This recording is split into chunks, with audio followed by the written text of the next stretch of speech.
విభజిత ప్రపంచంలో వారధులు నిర్మించనున్న ఆసియా శ్రీసభ.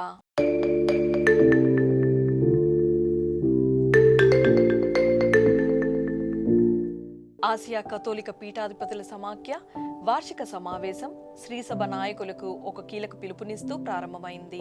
కేవలం శ్రీసభకే పరిమితం కాకుండా సినడాలిటీ స్ఫూర్తిని ఆసియా అంతటా కార్యరూపంలో అమలు చేయాల్సిన సమయం వచ్చిందని ఈ సమావేశం స్పష్టం చేసింది. ప్రతి 4 సంవత్సరాలకు ఒకసారి ఆసియాలోని 20కు పైగా దేశాలు, ప్రాంతాల నుంచి 100 మందికి పైగా పీఠాధిపతులు సమావేశమై తమ ప్రాంతాలలో ఎదుర్కొంటున్న ప్రధాన సవాళ్లపై చర్చిస్తారు. ఈ సమావేశ నిర్వహణ కమిటీ సభ్యుడు గురుశ్రీ నికాసస్ జట్మికో మాట్లాడుతూ, ఈ ఏడాది సమావేశం ప్రధానంగా సంభాషణ ద్వారా వారధులు నిర్మించడం, అలాగే ఆసియా అంతటా శాంతిని పెంపొందించడంపై దృష్టి సారించిందని తెలిపారు. సంభాషణ ఎంతో ముఖ్యమైనది.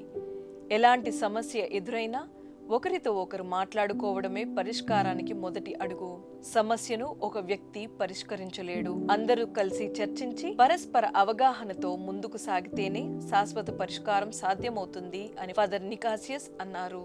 ఆసియా శ్రీసభ ప్రత్యేకంగా సంభాషణకు ఎప్పటి నుంచో ప్రాధాన్యతను ఇస్తుంది. 1990లో ఇండోనేషియాలోని బందాంగ్లో జరిగిన FABC మహాసభల్లో త్రైపాక్షిక వార్తాలాపం అనే భావన రూపుదిద్దుకుంది. ఈ విధానం ప్రకారం శ్రీసభ పేదలతో, స్థానిక సంస్కృతులతో, అలాగే ఇతర మతాల ప్రజలతో నిరంతరం సంభాషణ కొనసాగించాల్సిన అవసరాన్ని వివరించింది. ఈ సమావేశం ముగింపులో ఆగ్నేసియాలోని అతిపెద్ద మసీదైన ఇస్తిక్లాల్ మసీద్ నుంచి జకార్తా కథీడ్రల్ వరకు నిర్మించిన భూగర్భ మార్గంలో వీరు కాలినడకన వెళ్లారు. ఈ మార్గం ఇండోనేషియాలో నెలకొన్న మత సామరస్యం, పరస్పర గౌరవం, సహనానికి ప్రతీకగా నిలుస్తుందని గురుశ్రీ నికాసస్ తెలిపారు.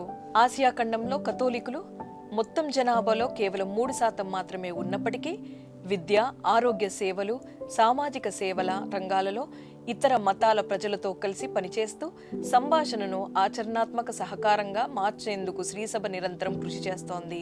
విభిన్న సంస్కృతులు, మతాలు, సంప్రదాయాలతో కూడిన ఆసియా శాంతి, ఐక్యత, పరస్పర గౌరవం కోసం వారధులు నిర్మించడమే ఈ సమావేశ ప్రధాన సందేశంగా నిలిచింది.